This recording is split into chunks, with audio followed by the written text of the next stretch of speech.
Before I begin, I want to send a special message to everyone who's been affected by Hurricane Laura. Our hearts are with you. The President will continue to support you every step of the way. And just like Americans always do, the nation will come together to help you rebuild your homes, businesses, and communities stronger and more resilient than ever before.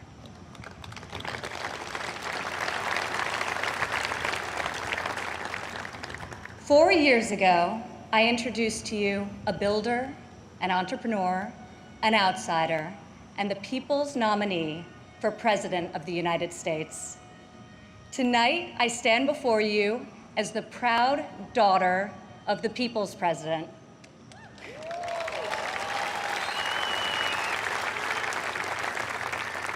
He is our commander-in-chief, champion of the American worker, defender of common sense, and our voice for the forgotten men and women of this country.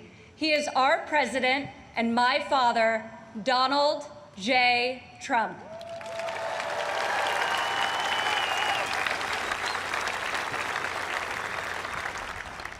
This evening, I want to tell you about the leader I know and the moments I wish every American could see. I want to tell you the story of a president who is fighting for you from dawn to midnight, when the cameras have left, the microphones are off, and the decisions really count. When Jared and I moved with our 3 young children to Washington, we didn't exactly know what we were in for, but our kids loved it from the start. My son, Joseph, promptly built Grandpa a Lego replica of the White House. The president still displays it on the mantle in the Oval Office right over there so that he can show world leaders, just so they know he has the greatest grandchildren on earth. I agree. Over the last 4 years, we've learned a lot. I've seen in Washington it's easy for politicians to survive if they silence their convictions and skip the hard fights. I couldn't believe so many politicians actually prefer to complain about a problem rather than fix it. I was shocked to see people leave major challenges unsolved so they can blame the other side, campaign on the same issue in the next election. But Donald Trump did not come to Washington to win praise from the Beltway elites. Donald Trump came to Washington for one reason, and one reason alone: to make America great again.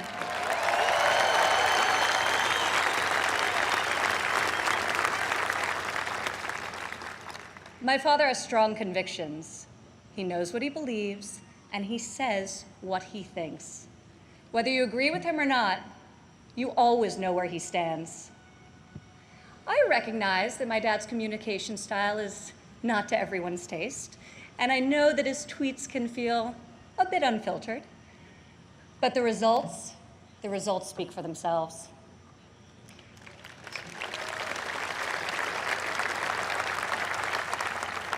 He is so unapologetic about his beliefs that he has caused me and countless Americans to take a hard look at our own convictions and ask ourselves, what do we stand for?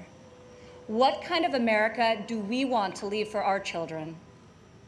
I am more certain than ever before we want a future where our kids can believe in American greatness. We want a society where every child can live in a safe community and go to a great school of their choice. We want a culture where differences of opinion and debate are encouraged, not canceled, where law enforcement is respected, where our country's rich diversity is celebrated, and where people of all backgrounds, races, genders, and creeds have the chance to achieve their God-given potential. This is the future my father is working to build each and every day.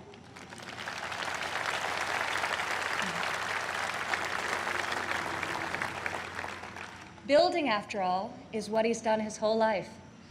He has admired and befriended construction workers on countless job sites. But it has been a new and profound experience for him and for me to see these stoic machinists and steelworkers come to him with a tear in their eye and thank him for being the only person willing to go to the mat for them, for their jobs, for their families, and for their futures. To the hardworking men and women across America and here tonight, you are the reason my father fights with all of his heart and all of his might. You are the reason he ran for president in the first place, and you are the reason he is going to keep fighting for 4 more years.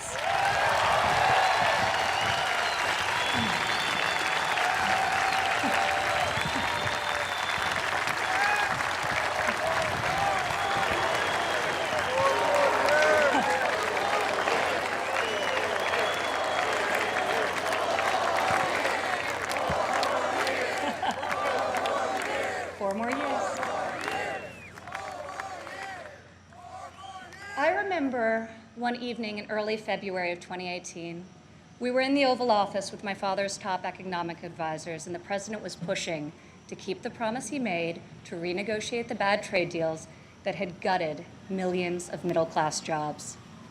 Most of his advisors argued that the economy was so strong following our historic tax and regulatory cuts that it didn't make sense to risk rocking the boat. After the meeting, as I walked with my father back towards the residence, he said, "You know, the reason this has never been done before is because our leaders haven't had the guts. When the economy is good, they settle for good, and when things are bad, they don't have the will or ability, so they kick the can until it's someone else's problem." He was right. If my father didn't take on these fights, no one would. In the months that followed, President Trump refused to settle for a good deal. He wanted a great deal, and ultimately, that is exactly what we got.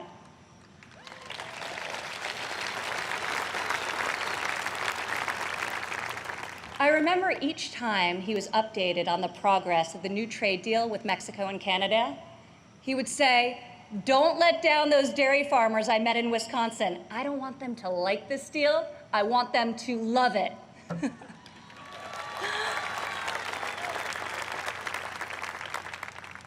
Today, in the midst of this unprecedented global pandemic, it's more clear than ever that our president was absolutely correct to take on trade when he did and bring our jobs, our factories, and our life-saving medicines back to the USA.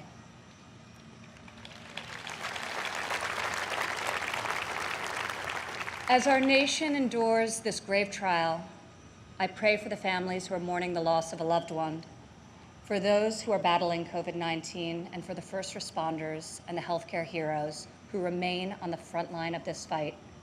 The grief, sorrow, and anxiety during this time is felt by all. I've been with my father, and I've seen the pain in his eyes when he receives updates on the lives that have been stolen by this plague. I have witnessed him make some of the most difficult decisions of his life. I sat with him in the Oval Office as he stopped travel to Europe. I watched him take the strongest, most inclusive economy in a lifetime, the lowest unemployment in a half century, and the highest wage increase for working families in decades, and close it down to save American lives. It is why our president rapidly mobilized the full force of government and the private sector to produce ventilators within weeks, to build the most robust testing system in the world, and to develop safe and effective treatments, and very, very soon a vaccine. My father isn't deterred by defeatist thinkers. The word impossible, well, it only motivates him. Donald Trump rejects the cynical notion that this country's greatest achievements are behind us. He believes that nothing is beyond our reach and that the best is yet to come.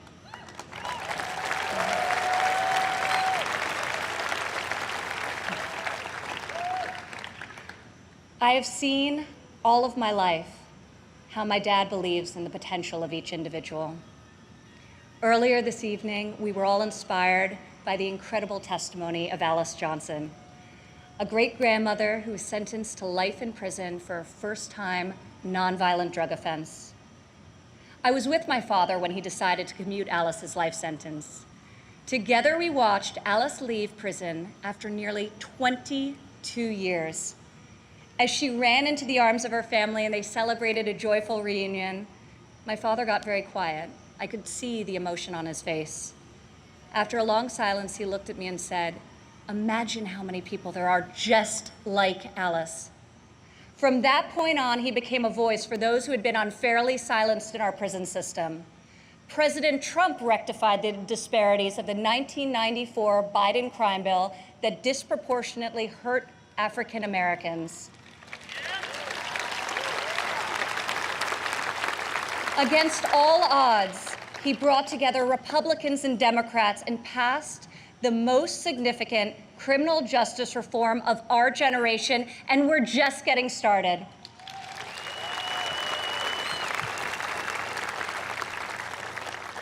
My father did not campaign on this issue. He tackled this injustice because he has a deep compassion for those who have been treated unfairly. More than rhetoric and political prose, the ability to build consensus and achieve bipartisan success will help heal our country's racial inequities and bring us forward together. President Trump is advancing the American values of work and family. 4 years ago in Cleveland, I said President Trump would deliver for working women. Last year, over 70% of all new jobs were secured by women.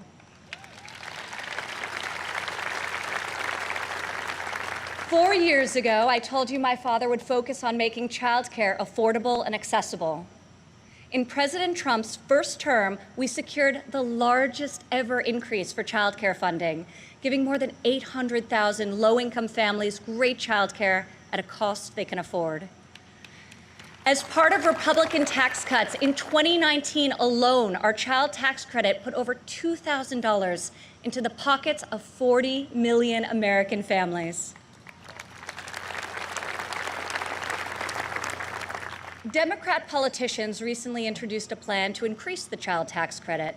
Yet when I was fighting less than 3 years ago at the president's direction to get Congress to double the child tax credit, not a single Democrat voted to pass the law. We got it done anyway.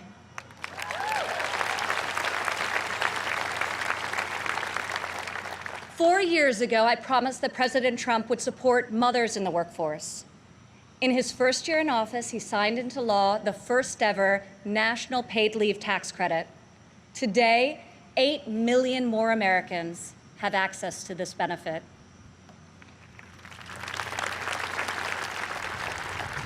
Four years ago, I said that Americans needed an economy that permits people to rise again.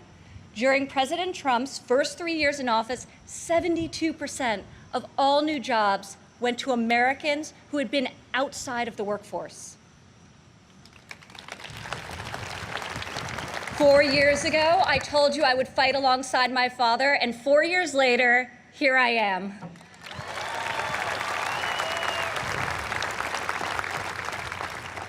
Many of the issues my father has championed are not historically Republican priorities. Yet where Washington chooses sides, our president chooses common sense. Where politicians choose party, our president chooses people.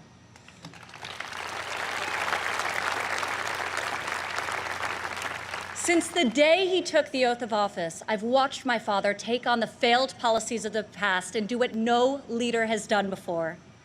Recently, he took dramatic action to cut the cost of prescription drugs, despite fielding angry calls from the CEOs of nearly every major pharmaceutical company. Now, when we see attack ads paid for by Big Pharma, my dad smiles and says to me, "You know, we're doing something really right if they're hitting us so hard."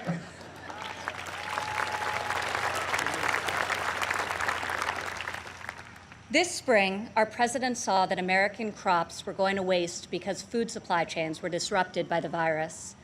He directed Secretary Perdue and me to find a way to get this nutritious food, fresh fruit, vegetables, meat, and dairy, to families most in need. Within a matter of days, we launched the Farmers to Family Food Box program, which has now delivered over 100 million meals into the hands of American families.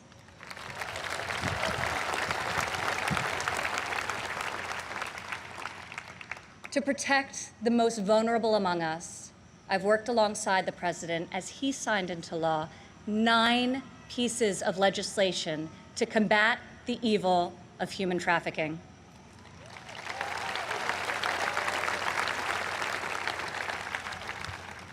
I've stood by my father's side at Dover Air Force Base as he's received our fallen heroes, and each time it has steeled his resolve to finally stop the endless foreign wars.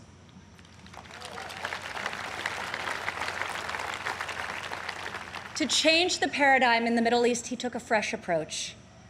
I heard foreign leaders beg him not to move the American embassy to Jerusalem, yet he delivered on a promise also made and unfulfilled by past presidents because my father knew that it was the right thing to do. Defying all expectations, just weeks ago, he rewrote history again by making a peace agreement in the Middle East, the biggest breakthrough in a quarter century.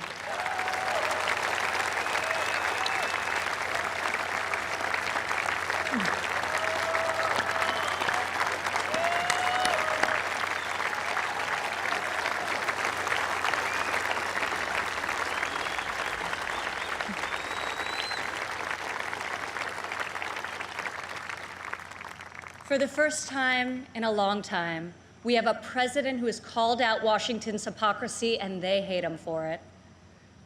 Dad, people attack you for being unconventional, but I love you for being real, and I respect you for being effective.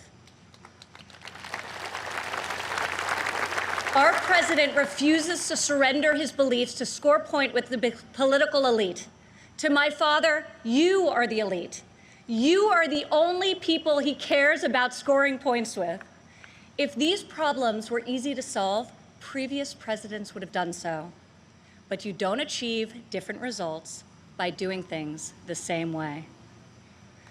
Washington has not changed Donald Trump. Donald Trump has changed Washington.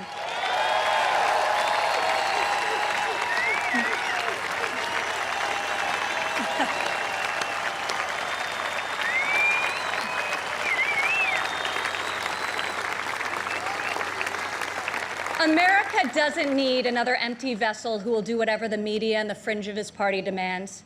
Now more than ever, America needs 4 more years of a warrior in the White House.